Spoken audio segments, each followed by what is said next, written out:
Hello दोस्तों, स्वागत है आपका हमारे यूट्यूब चैनल स्टडी विद पाठक पर। आशा करते हैं आप लोग बहुत ही अच्छे होंगे और अपनी तैयारी को अच्छे से कर रहे होंगे। तो आज आप लोगों के बीच लेके आए हैं आरआरबी एनटीपीसी प्रीवियस ईयर के इम्पोर्टेंट क्वेश्चन। तो सभी शिफ्टों पर जो आधारित क्वेश्चन है वो आप लोगों के बीच लेके आए हैं। तो आइए शुरू करते हैं। तो हमारा पहला क्वेश्चन है, मिसाइल ब्रह्मोस का विकास किन दो देशों ने मिलकर किया है? तो आपके ऑप्शन है भारत चीन, option B Bangladesh Pakistan, option C Nepal और चीन, ऑप्शन डी भारत और रूस। तो आपका सही जवाब है जो ब्रह्मोस मिसाइल है तो किस दो देशों ने मिलकर उसका निर्माण किया है? तो भारत और रूस ने मिलकर इसका निर्माण किया है। ठीक है, नेक्स्ट क्वेश्चन देखते हैं। तो हमारा अगला क्वेश्चन है, सबसे पुराना वेद कौन सा है? ए सामवेद, बी यजुर्वेद, सी अथर्ववेद, डी ऋग्वेद। तो आपका सही जवाब है जो सबसे पुराना वेद है वो कौन सा है? तो वो ऋग्वेद है। ठीक है, अगला क्वेश्चन है, सिंधु घाटी सभ्यता है तो सिंधु घाटी जो सभ्यता है वो किस पर आधारित थी? ताम्र, लौहयुगीन, अक्षयुगीन और कांस्ययुगीन। तो इसका जो सही जवाब होगा, जो हमारी सिंधु घाटी सभ्यता थी किस पर आधारित थी? तो ये कांस्ययुगीन सभ्यता थी। इसमें कांसा और तांबा को मिलाकर वस्तुएं बनाई जाती थी। ठीक है, मगर पूरी तरह से ये कांस्ययुगीन ही सभ्यता थी। तो हमारा सही जवाब होगा कांस्ययुगीन सभ्यता। नेक्स्ट क्वेश्चन देखते हैं। तो अगला क्वेश्चन है, हड़प्पा के लोग निम्नलिखित में से भगवान में से किसकी पूजा नहीं करते थे? तो जो अपने हड़प्पा के लोग थे वे किसकी पूजा नहीं करते थे? ए शिव की, बी विष्णु की, सी कबूतर की, डी स्वास्तिक की। तो आपका जो सही जवाब होगा, हड़प्पा के लोग किसकी पूजा नहीं करते थे? तो भगवान विष्णु की पूजा नहीं करते थे। तो हमारा सही जवाब होगा ऑप्शन बी विष्णु। वो किसकी पूजा करते थे? वो शिव की पूजा करते थे, जानवरों की पूजा करते थे, गाय बैल कबूतर और स्वास्तिक की पूजा करते थे। ठीक है, अगला क्वेश्चन है, हाल ही में नीरज चोपड़ा को भारतीय सेना में कौन सी मानद उपाधि प्रदान की गई है? आपके जवाब हैं ए लेफ्टिनेंट कर्नल, बी मेजर, सी कर्नल, डी ब्रिगेडियर। तो आपका जो सही जवाब होगा, जो हमारे नीरज चोपड़ा हैं एथलीट हैं, भाला फेंक में उन्होंने कई बार स्वर्ण पदक जीते हैं, तो उनको कौन सी उपाधि दी गई है? तो आपका सही जवाब है लेफ्टिनेंट कर्नल। वो किस में है लेफ्टिनेंट कर्नल? तो प्रादेशिक सेना में, यानी टिटोरियल आर्मी में, टीए आर्मी में। ठीक है, तो उन्हें लेफ्टिनेंट कर्नल बनाया गया है। अगला क्वेश्चन देखते हैं। तो हमारा अगला क्वेश्चन है, शरीर में सबसे बड़ी अंतस्रावी ग्रंथि कौन सी है? आपके ऑप्शन है अब2 थायराइड, ऑप्शन बी पैराब2 पैराथायराइड, ऑप्शन सी अधिवृक्क एड्रीनल ग्रंथि, ऑप्शन डी पीयूष पिट्यूटरी ग्रंथि। तो आपका जो सही जवाब होगा ऑप्शन ए थायराइड ग्रंथि, जो हमारे शरीर की सबसे बड़ी ग्रंथि है। अगर सबसे छोटी ग्रंथि की बात की जाए तो ऑप्शन डी पीयूष ग्रंथि होती है। ठीक है, अगला क्वेश्चन है, मानव पाचन तंत्र के निम्नलिखित में से किस भाग में पाचन का पूरा होता है? यानी हमारा जो पाचन है वो किस भाग में पूरा होता है? तो आपके ऑप्शन है ए अमाशय में, बी मुंह में, सी छोटी आंत में, डी बड़ी आंत में। जो हमारा पूरा पाचन होता है वो किस में होता है? तो आपका सही जवाब है ऑप्शन सी छोटी आंत में। ठीक है, तो छोटी आंत में हमारा पूरा खाना पच जाता है। नेक्स्ट क्वेश्चन है, जेंद अवस्था के साथ जुड़ा हुआ है एक जो ग्रंथ है जेंद अवस्था, वो किसके द्वारा है, किस धर्म के द्वारा लिखा गया है और किस धर्म पर आधारित है? तो आपके ऑप्शन है ए पारसी, बी सिख, सी बौद्ध, डी जैन धर्म। तो आपका जो सही जवाब है जेंद अवस्था किस पर आधारित है? तो पारसी धर्म पर आधारित है। ठीक है, अगला क्वेश्चन है, दास वंश की स्थापना किसने की थी? कई बार आपके एग्जाम में दो शिफ्टों में पूछा गया, 30 को और 31 को। ठीक है, तो इसके ऑप्शन है, जो हमारी दास वंश का संस्थापक कौन था? Option A Qutubuddin Aibak, option B Razia Sultan, option C Ghiyasuddin Tughlaq, option D Nasiruddin Mahmud. तो आप सभी को पता है दास वंश का संस्थापक कौन था? तो दास वंश का जो संस्थापक था कुतुबुद्दीन ऐबक था। और दास वंश की स्थापना इसने कब की थी? तो 1206 ईस्वी में की थी और इसने 1206 से 1210 तक शासन किया था। ठीक है, अगला क्वेश्चन देखते हैं। तो हमारा अगला क्वेश्चन है, 13वीं शताब्दी में बख्तियार खिलजी ने बंगाल के किस राजा को पराजित किया था? तो आपके ऑप्शन है ए महिपाल, बी लक्ष्मण सेन, सी शशांक, डी ग्रह बर्मन। तो जो आपका सही जवाब है, बख्तियार खिलजी ने किसे हराया था बंगाल के राजा को? तो आपके ऑप्शन है बी लक्ष्मण सेन को हराया था। अगला क्वेश्चन देखते हैं, अगला बहुत ही इंपॉर्टेंट क्वेश्चन है, इनमें से किसकी मृत्यु चौगान खेलते समय हुई थी, यानी चौरान खेलने के दौरान हुई थी, वो कौन सा शासक था? ए कुतुबुद्दीन ऐबक, बी फिरोज शाह तुगलक, सी अलाउद्दीन खिलजी, डी इल्तुतमिश। तो आपका सही जवाब है चौगान खेलते समय या पोलो खेलते समय किस शासक की मृत्यु हुई थी?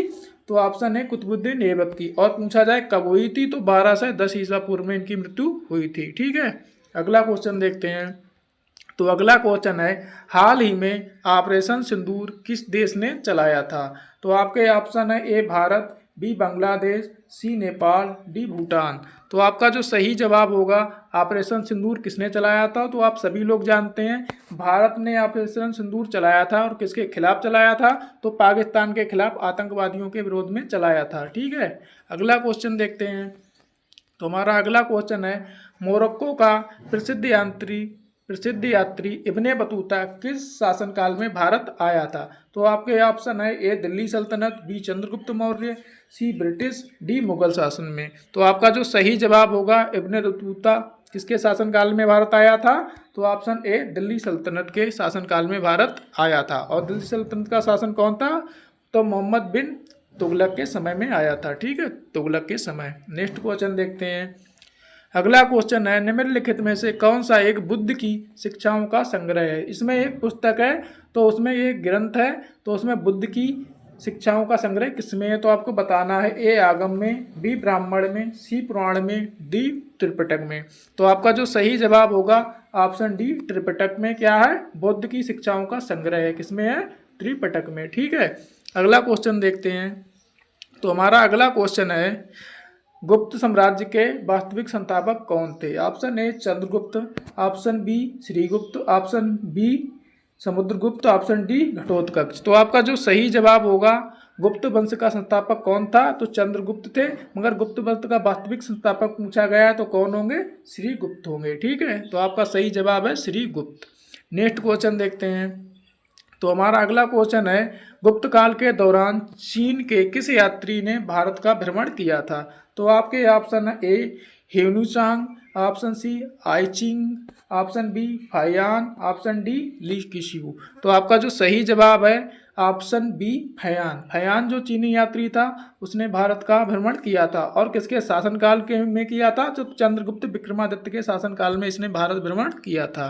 ठीक है, चंद्रगुप्त विक्रमादित्य को चंद्रगुप्त सेकंड भी कहा जाता है। ठीक है, अगला क्वेश्चन देखते हैं।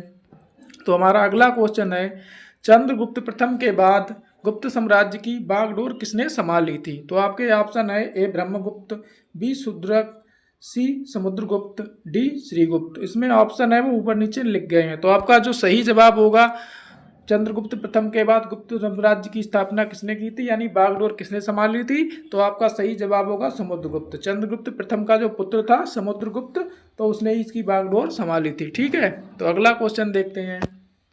तो हमारा अगला क्वेश्चन है, निम्न में से एक भारतीय गणितज्ञ थे। तो इनमें से एक भारतीय गणितज्ञ थे, तो वो ऑप्शन में आपको बताने हैं। ए भरत, बी भास्कर, बी बाना, डी भगवती। ठीक है, तो आपका जो सही ऑप्शन है, भारत के जो एक गणितज्ञ थे तो वो कौन से थे? भास्कर और आर्यभट्ट। ठीक है, ये कौन थे? ये भारत के प्रसिद्ध गणितज्ञ रहे थे। ठीक है, अगला क्वेश्चन देखते हैं। तो हमारा अगला और इम्पोर्टेंट क्वेश्चन है, मुगल कालीन प्रसिद्ध गायक तानसेन किस भारतीय संगीत शैली से संबंध रखते थे, यानी रखते हैं? तो आपके ऑप्शन है A Dhrupad, B Carnatic, B Thumri, D Khayal. तो आपका जो सही जवाब होगा, जो प्रसिद्ध गायक तानसेन थे किस भारतीय संगीत शैली से संबंध रखते थे? तो ऑप्शन ए ध्रुपद शैली से संबंध रखते थे। अगला क्वेश्चन है। तो हमारा अगला क्वेश्चन है, 1498 में वास्को डिगामा पहुंचा था। कहाँ पहुंचा था आपको बताना है। Option A Goa, option B Surat, option C Cochin, option D Calicut. तो आपका सही जवाब होगा 1498 वास्को डिगामा भारत में किस जगह पहुंचा था? तो ऑप्शन डी कालीकट। कालीकट किस राज्य में स्थित है? तो ये केरल राज्य में स्थित है। अगला क्वेश्चन देखते हैं। तो हमारा अगला क्वेश्चन है, एंजाइम मूलतः होते हैं। तो एंजाइम क्या होते हैं? Option A protein, option B vitamin, option C carbohydrate, option D वसा। तो आपका सही जवाब है एंजाइम क्या होते हैं? तो ऑप्शन ए प्रोटीन से बने होते हैं, यानी प्रोटीन होते हैं। तो आपका सही जवाब है प्रोटीन। ठीक है, नेक्स्ट क्वेश्चन देखते हैं। मनुष्यों की सामान्य स्पंदन दर यानी पल्स रेट क्या है? तो आपके ऑप्शन है ए 80 से 90 बीट प्रति मिनट, ऑप्शन बी 97 बीट प्रति मिनट, ऑप्शन सी 70 से 80 बीट प्रति मिनट, ऑप्शन डी 2 बीट प्रति मिनट। तो आपका जो सही जवाब होगा 80 से 90 बीट प्रति मिनट, मगर ये सामान्य पूछा जाता है तो 60 से 100 के बीच में होता है। ठीक है, 60 से 100 के बीच में। अगला क्वेश्चन देखते हैं। तो हमारा अगला क्वेश्चन है 1 किलोबाइट कितने बाइट के बराबर होता है? Option A 256, option C 2048 KB, option B 512, option D 1024। तो आपका जो सही जवाब होगा 1024 बाइट के बराबर होता है 1 KB। ठीक है, अगला क्वेश्चन देखते हैं। तो हमारा अगला क्वेश्चन है उस मिशन का नाम बताएं जिसमें इसरो ने सूर्य का अध्ययन करने का विचार किया। तो आपके ऑप्शन है A XPoSat, option B Suraj, option C एक्सोबोल्ड, ऑप्शन डी आदित्य L1। तो आपका जो सही जवाब होगा ऑप्शन डी आदित्य L1। ठीक है, आदित्य जो L1 है तो सूर्य के अध्ययन के लिए भेजा जाएगा। अगला क्वेश्चन देखते हैं। अगला क्वेश्चन है भारत में दूसरा संवैधानिक पद कौन सा है? तो भारत में जो दूसरा उच्च संवैधानिक पद है तो उसके बारे में पूछा गया। तो आपके ऑप्शन है ए उपराष्ट्रपति, बी राज्यपाल, सी प्रधानमंत्री, ऑप्शन डी राष्ट्रपति। तो आपका जो सही जवाब है भारत का द्वितीय उच्च संवैधानिक पद कौन सा है? तो ऑप्शन ए राष्ट्रपति। ठीक है, अब अगर पहला पूछा जाए तो भारत के राष्ट्रपति होंगे। भारत का राष्ट्रपति भारत का प्रथम नागरिक होता है। ठीक है, अगला क्वेश्चन देखते हैं। तो हमारा अगला क्वेश्चन है भारत में मुगल साम्राज्य की स्थापना किसने की थी, यानी संस्थापक कौन था? आपके ऑप्शन है ए बाबर, बी अकबर, सी हुमायूं, डी जहांगीर। तो आपका जो सही जवाब है भारत में मुगल वंश की स्थापना किसने की थी? तो आप सभी को पता है ऑप्शन ए बाबर ने की थी। अगर कब की थी पूछा जाए तो 1526 ईसा पूर्व में की थी। और किसको हराकर की थी? तो बाबर और इब्राहिम लोदी के बीच युद्ध हुआ था, पानीपत का प्रथम युद्ध। ठीक है, तो वो किसने जीता था? बाबर ने जीतकर मुगल वंश की स्थापना उसमें की थी। ठीक है, और इब्राहिम लोदी इसमें हार गया था। अगला क्वेश्चन है निम्नलिखित में से किसका पीएच मान 7 होता है? तो आपके ऑप्शन है ए शुद्ध जल, B H2SO4, option C sodium carbonate, option D HCl का। तो आपका जो सही जवाब है पीएच मान जो 7 है वो किसका है? तो ऑप्शन ए शुद्ध जल का है। ठीक है, शुद्ध जल का पीएच मान क्या होता है? तो 7 होता है। अगला क्वेश्चन देखते हैं। तो अगला क्वेश्चन है समुद्री जल में प्रचुर मात्रा में पाए जाने वाले रासायनिक नमक का क्या नाम है? तो आपके ऑप्शन है A sodium acetate, option B sodium tristate, option C sodium chloride, option D sodium nitrite. तो आपका जो सही जवाब है समुद्री जल में क्या पाया जाता है? तो ऑप्शन सी सोडियम क्लोराइड है जो भारी मात्रा में पाया जाता है। ठीक है, नेक्स्ट क्वेश्चन देखते हैं। तो हमारा अगला क्वेश्चन है 15 से 26 ईस्वी के पूर्व बाबर ने भारत पर कितनी बार आक्रमण किया था? तो आपके ऑप्शन है 5 बार, बी 4 बार, सी 2 बार, ऑप्शन डी इनमें से कोई नहीं। तो आपका जो सही जवाब है बाबर ने 15 से 26 से पूर्व भारत में कितनी बार आक्रमण किया था? तो आपका सही जवाब होगा 5 बार किया था। ठीक है, जो 5 बार आक्रमण किया था बाबर ने भारत में, तो सबसे पहले 15 से 19 से 26 के बीच किया था। ठीक है, 15 से 19 से 15 से 26 के बीच। ठीक है, तो अगला क्वेश्चन देखते हैं। राणा सांगा के नेतृत्व में राजपूत सेनाओं और अकबर के बीच खानवा की लड़ाई किस वर्ष हुई थी? तो आपके ऑप्शन है ए 15 से 27, ऑप्शन बी 15 से 22, ऑप्शन सी 15 से 26, ऑप्शन डी 15 से 29। तो आपका जो सही जवाब है ऑप्शन ए 15 से 27। ठीक है, तो इसमें किसके बीच लड़ाई लड़ी गई थी? तो बाबर और राणा सांगा के बीच 15 से 27 में खानवा का युद्ध लड़ा गया था। ठीक है, अगला क्वेश्चन देखते हैं। तो हमारा अगला क्वेश्चन है आईने अकबरी पुस्तक के लेखक का नाम बताएं। तो आपके ऑप्शन है ए अब्दुल रहीम खान खाना, ए खान खाना, बी दारा सिकोव, सी टोडरमल, ऑप्शन डी अबू फजल। तो आपका जो सही जवाब है आईने अकबरी पुस्तक के लेखक कौन है? तो आपका जो सही जवाब है ऑप्शन डी अबू फजल। अबू फजल ने एक पुस्तक थी कौन सी? आईने अकबरी, तो उसको लिखा था। ठीक है, उसमें अकबर का जो शासन व्यवस्था थी तो उसके बारे में बताया गया है। नेक्स्ट क्वेश्चन देखते हैं। राज्यों के लिए उच्च न्यायालय के बारे में कौन सा आर्टिकल सूचना देता है? तो आपके ऑप्शन है अनुच्छेद 1 से 37, ऑप्शन बी अनुच्छेद 1 से 48, ऑप्शन सी अनुच्छेद 2 से 14, ऑप्शन डी अनुच्छेद 2 से 22। तो आपका जो सही जवाब है अनुच्छेद 2 से 14, option C right. Next question देखते हैं। दादा साहेब फाल्के पुरस्कार पहली बार किस वर्ष दिया गया था? तो आपके ऑप्शन है ए 1950, बी 1969, सी 1975, डी 1980। तो आपका सही जवाब है जो दादा साहब फाल्के पुरस्कार वो पहली बार कब दिया गया था? तो आपका सही जवाब है ऑप्शन बी 1969 में। और पहली बार पूछा जाए तो किसे दिया था? तो देविका रानी को दिया गया था। ठीक है, 1969 में देविका रानी को। अगला क्वेश्चन है, बिहू निम्न में से किस राज्य का प्रसिद्ध त्योहार है? एक जो त्योहार है बिहू, वो किस राज्य का त्योहार है आप सभी लोग जानते हैं। Option A Manipur, option B Paschim Bengal, option C Sikkim, option D Assam. तो आपका जो सही जवाब होगा ऑप्शन डी असम। बिहू कहाँ का त्योहार है? तो बिहू असम का त्योहार है। अगला क्वेश्चन देखते हैं, अर्जुन पुरस्कार की शुरुआत किस वर्ष हुई थी? तो आपके ऑप्शन है ए 1947, बी 1950, सी 1961, ऑप्शन डी 1971। तो आपका जो सही जवाब है अर्जुन पुरस्कार की शुरुआत किस वर्ष हुई थी? तो ऑप्शन सी 1961 में हुई थी। अगर पूछा जाए अर्जुन पुरस्कार किस में दिया जाता है? तो अर्जुन पुरस्कार भारतीय खेलों में उत्कृष्ट सेवा के लिए दिया जाता है। ठीक है, यानी उत्कृष्ट प्रदर्शन के लिए दिया जाता है अर्जुन पुरस्कार। ठीक है, अगला क्वेश्चन देखते हैं, अशोक चक्र किस क्षेत्र में प्रदान किया जाता है? तो आपके ऑप्शन है ए खेल, बी समाज सेवा, सी वीरता, डी साहित्य। तो आपका जो अशोक चक्र है वो किस क्षेत्र में दिया जाता है? तो वो हमारा दिया जाता है वीरता में। ठीक है, ऑप्शन सी वीरता के क्षेत्र में दिया जाता है। अगला क्वेश्चन है किस अनुच्छेद में मुख्य चुनाव आयुक्त का जिक्र है? तो आपके ऑप्शन है ए 368, बी 231, सी 129, डी 324।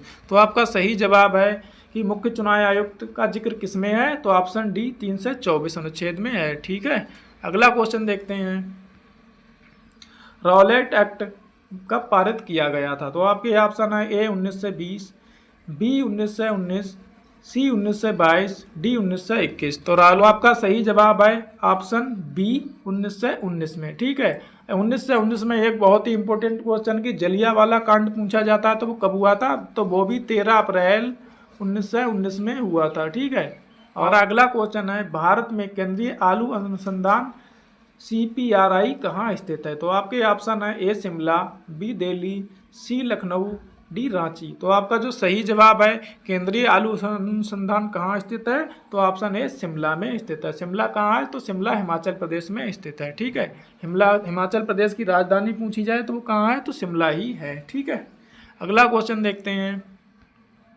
प्रार्थना समाज के संस्थापक कौन थे? तो आपके ऑप्शन है A Swami Vivekanand, B Atmaram Pandurang, option C Swami Dayanand Saraswati, option D Raja Rammohan Roy. तो आपका जो सही जवाब है प्रार्थना समाज के संस्थापक कौन थे? तो आपका सही जवाब है ऑप्शन बी आत्माराम पांडुरंग। अगला क्वेश्चन है, स्वराज मेरा जन्म सिद्ध अधिकार है और मैं इसे लेकर रहूंगा, ये किसने कहा था? बहुत ही इंपॉर्टेंट क्वेश्चन है, आपके एग्जाम में पूछा भी गया है। आपके ऑप्शन है ए गोपाल कृष्ण गोखले, बी भगत सिंह, सी बाल गंगाधर तिलक, डी चंद्रशेखर आजाद। तो आपका जो सही जवाब है किसने दिया था? जो स्वतंत्रता मेरा जन्म सिद्ध अधिकार है यानी स्वराज मेरा जन्म सिद्ध अधिकार है, बाल गंगाधर तिलक ने कहा था। ठीक है, तो आपका सही जवाब होगा बाल गंगाधर तिलक। अगला क्वेश्चन है, कुंडनकुलम नाभिकीय विद्युत परियोजना किस राज्य में स्थित है? तो आपके ऑप्शन है ए कर्नाटक, बी गुजरात, सी तमिलनाडु, डी राजस्थान। तो आपका जो सही जवाब होगा ऑप्शन सी तमिलनाडु। तो कुंडनकुलम नाभिकीय विद्युत परियोजना किस राज्य में है? तो तमिलनाडु राज्य में स्थित है। ठीक है, तो दोस्तों ये थे कुछ इंपॉर्टेंट क्वेश्चन जो आपके प्रीवियस एग्जामों में आरआरबी, एनटीपीसी और एसएससी में पूछे गए थे। अगर आप लोगों को हमारी क्लास पसंद आई हो तो ऐसे ही हमारे साथ सहयोग बनाए रखें, अच्छे से तैयारी करते रहें। ठीक है, और इसी के साथ मिलते हैं एक नई क्लास में, तब तक अच्छे से पढ़ते रहिए, अच्छी तैयारी कीजिए। धन्यवाद।